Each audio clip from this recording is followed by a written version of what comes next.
Oh yeah, let's break it down. It's time to do some news stories about creeps.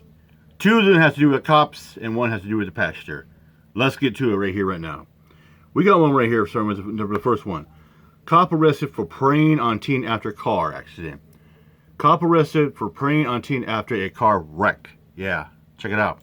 Cop. Well, he's been arrested for, preying on a teenager. Put up his picture full mask. Here it is. This is a hell of a story. It happened over a traffic incident. A traffic Anthony incident. Anderson, an Atlanta police officer, Atlanta. has been charged with sexual battery. Wow. Thursday, after a 16-year-old accused him of assaulting her. Ooh. After he responded to a traffic accident involving the girl in early August. Ooh. Police said Officer Anthony Anderson was removed from the field on August 11th after the APD learned of the complaint. But the department has refused to provide an update on Anderson's job status post his arrest.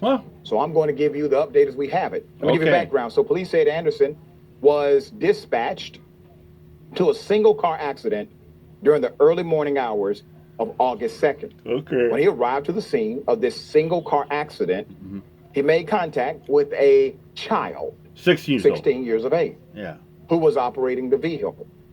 Anderson's actions during the and after his shift prompted a criminal investigation conducted by the Special Victims Unit of the police department.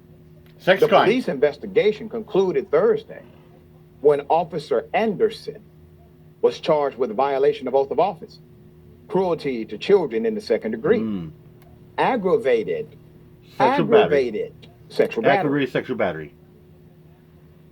Anderson was taken into custody Thursday, transported by the police to the Fulton County Jail, where he will await trial.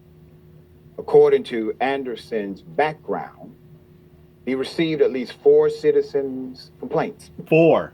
Since 2018. Wow. Atlanta Police Chief, put him up. There he is. Sherbaum said, quote, "Not only am I disturbed and disappointed by these allegations, but it also angers me."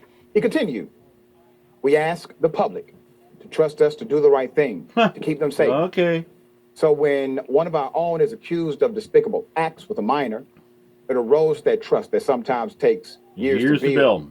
Sherbaum said, "You can be assured I will act swiftly to investigate any time allegations of misconduct are brought to my attention. I want to thank the Atlanta Police Department's Criminal Investigation Division for their prompt action in dealing with this matter. Thank you to the SVU detectives. For seeing something and doing something." Exactly. Okay? Now, they're not giving us the gruesome details, but you can see the charges. Yeah. And you can imagine what those details are. This is someone who was exposed.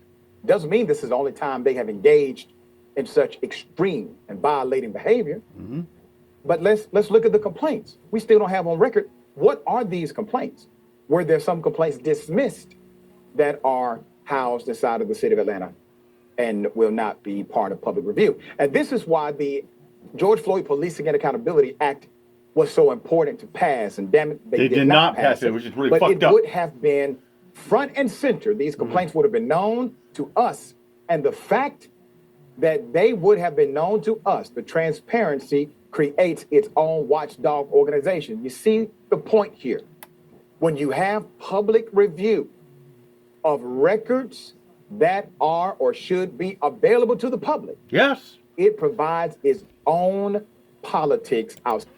Especially when the cop is busted doing wrongdoing or has been removed from the force or on leave, or especially if they are charged or fired like that. I mean, we as a public have the right and ability to do a FOIA request, and this is why it's very important to have transparency and accountability for these police officers thinking, because most of the time, what happens in there? They get a slap in the wrist, or they don't get no charge, or they get found not guilty because they got qualified immunity. Side of their own. So now instead of only worrying about the politics of blue, they got to worry about the politics of us. Yep. And that's the reason we need transparency. Forget the politics of blue. All right, Doc, thoughts here. I mean, I mean, obviously a different crime, but so similar to the story we just did. And I just could not agree more. It's so frustrating we did not pass that Transparency Act because, again, transparency brings community involvement. It brings safety. It actually creates the kind of community that makes effective policing easier. So the idea that we're protecting some kind of it just creates like a barrier mentality between police and society. And so I hope, I just hope for all of us that that moment didn't pass. I know that I mean, we have a huge election coming up, but I just think the idea that we want transparency and the people who we've empowered to protect us is such a universal issue. And I just think these cases, they're horrific in and of themselves, but they also highlight just the importance of why we want that transparency. It's better for society, it's better for policing, it's better for safety, it kind of breaks down, as I think you're rightly saying, this us versus them mentality, which is. And it's exactly how it is nowadays as well. It's us versus the police nowadays. And of course, you got the fraud of Dweez Network and the blue, the thin blue line lovers. They're going to side with the blue versus the logical American person that's going to stand up for the rights and want to see this corruption to end and abolish the qualified immunity as well. We're policing these people who are unruly or something like that. Like that's the framework that gets us in trouble and leads to this kind of outcome in the first place. Very well said. Very well said. Yep, that's a good point as well. Yeah, and like I said, it's about it's like it gets to the point. It's this.